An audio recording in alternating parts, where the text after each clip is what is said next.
Coup de tonnerre ce matin à Lomé.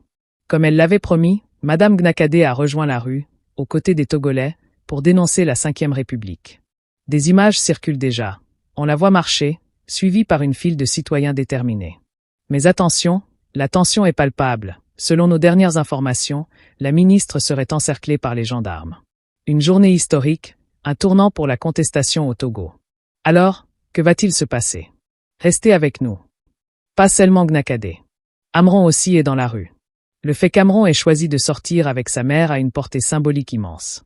Pour toutes les personnes qui ont foi en Amron, pour toutes les personnes qui ont foi en cette lutte, rendez-vous chez Amron, rendez-vous chez Madame Gnakade, sortez quand même. Ils ont barricadé aussi chez Madame Gnakade. Elle est sortie aussi marcher ce matin. Elle n'a pas fait plus de 200 mètres. Amron était avec sa mère et d'autres personnes. Il y a des vidéos qui circulent. Mais ils ne sont pas sur la rue. Ils sont actuellement à la maison. Ils sont tous les deux assiégés. Le fait qu'Amron ait choisi de sortir avec sa mère a une portée symbolique immense. C'est l'image d'un combat qui dépasse les générations, qui unit la jeunesse et les aînés dans un même cri. Assez. Dans une société où beaucoup vivent la peur quotidienne d'être traqués ou arrêtés, ce geste est perçu par certains comme une leçon de courage et de dignité. Le domicile d'Amron. Le domicile d'Amron, c'est à Goué-Assiyé, station NRL. Premier vont à droite, puis deuxième vont à gauche. Rapprochez-vous de son domicile, où que vous soyez. Rapprochez-vous de son domicile. Le domicile de Madame Gnakade, c'est à Gossimé. Non loin du garage d'Alado. Et pas loin du terrain d'Agaza. Les VPN ne marchent pas aujourd'hui, ne fonctionnent pas aujourd'hui. Ceux qui sont sur place, faites des appels directs. Informez vos familles. Moi, je sais que je connais plein de gens qui vont sortir. Mais ils sortent des autres côtés au fait. Je ne vais pas vous dire les quartiers. Mais il y a des gens qui sont sortis. Ils peuvent vous appeler. Vous pouvez vous appeler. C'est vrai que la connexion est restreinte. Mais il y a moyen de s'appeler en ligne directe. Oui, Amron est toujours bloqué. Ils l'ont bloqué, il ne peut plus, c'est bon, il est chez lui, il est bloqué, il ne peut pas sortir, il y a des forces de l'ordre devant chez lui, au niveau de d'Agoué-Assiyé, station NRL.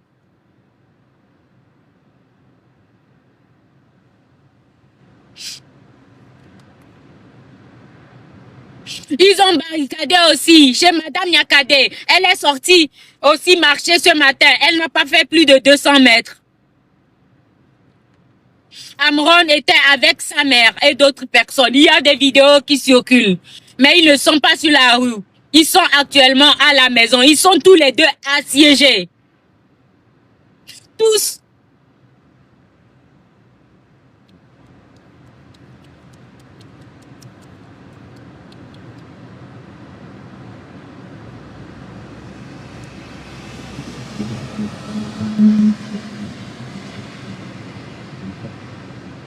Franchement, je ne sais pas. On dirait qu'il n'y a plus d'homme brave au Togo. C'est décevant, mais c'est la réalité auquel on fait face actuellement. Au fait, je viens de me prendre une bonne gifle de déception de la part des Togolais. La plus grosse gifle d'éveil, je l'ai eu aujourd'hui. Je n'arrive pas à croire que nombreux vous n'êtes pas chez Amron. Je n'arrive pas à croire que nombreux vous n'êtes pas chez Madame Gnakade. C'est incroyable. Après tout ce que ces personnes-là font pour le pays. Maintenant, je comprends que Tchikni Achadam ne veuille plus se mêler. Maintenant, je comprends toutes les personnes qui ont abandonné cette lutte. Vous les Togolais. Non.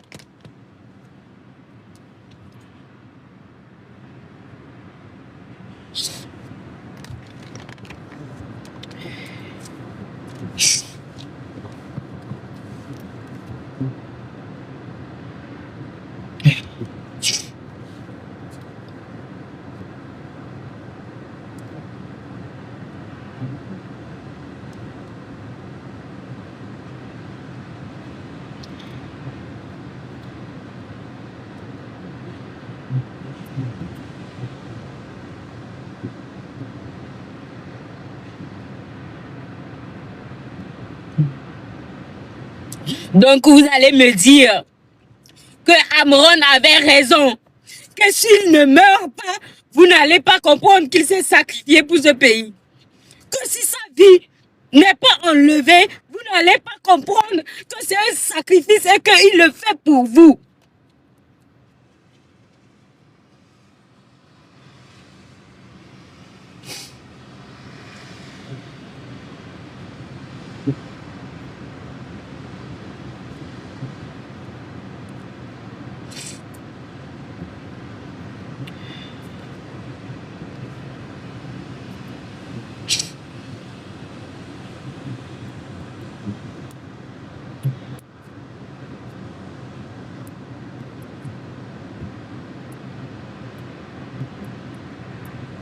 Pour toutes les personnes qui ont foi en Amron, pour toutes les personnes qui ont foi en cette lutte, rendez-vous chez Amron, rendez-vous chez Madame Nyakade, sortez quand même.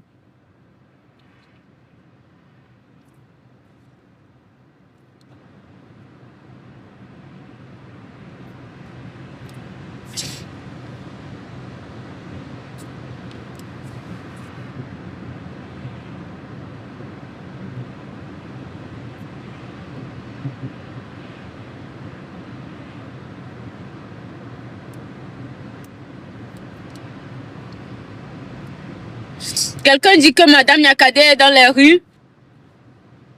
Elle est sortie ce matin. Elle a fait à peine 200 mètres et on l'a assiégée. Donc, dites-moi, elle est où exactement? Elle est sortie maintenant, ils l'ont laissée maintenant. Si oui, alors n'hésitez pas, rejoignez-la directement.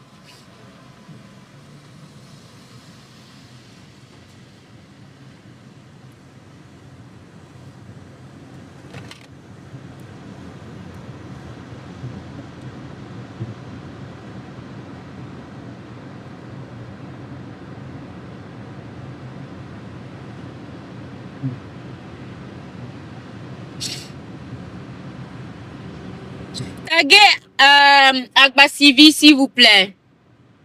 Agbasivi d'Amron.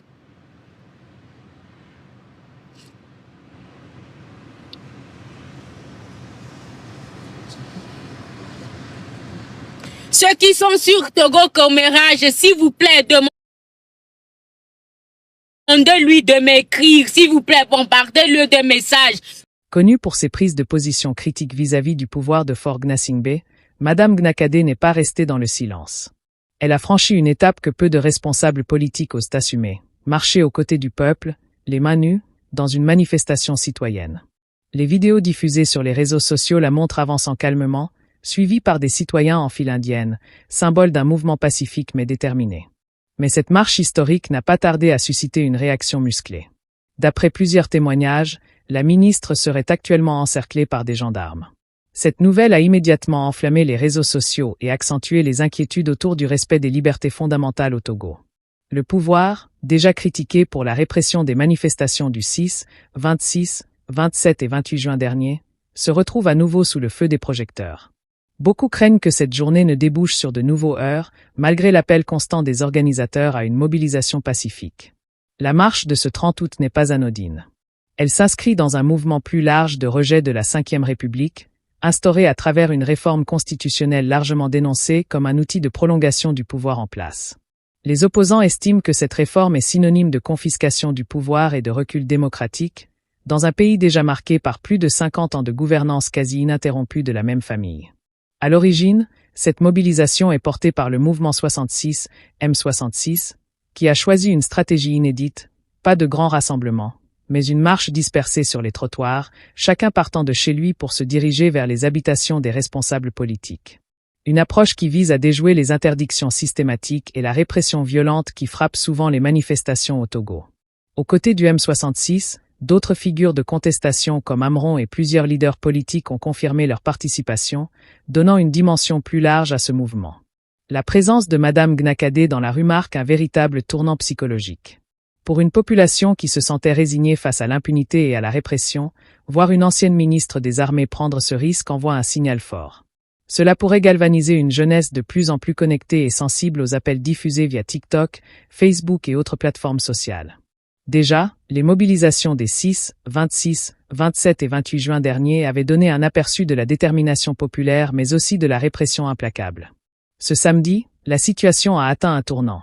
Des leaders visibles, comme Amron, ont pris le risque de se montrer aux côtés du peuple, renforçant l'élan de mobilisation. L'avenir immédiat reste incertain.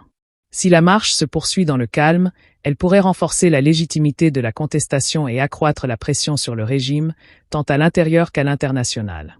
Mais si la répression s'intensifie, le pays pourrait basculer dans une nouvelle spirale de violence, avec un coût humain et politique difficile à maîtriser. Ce qui est certain, c'est que la journée du 30 août restera dans l'histoire politique du Togo comme celle où la contestation a franchi un nouveau seuil, et où le peuple, épaulé par des personnalités inattendues, a osé dire non à un système jugé oppressif et usé.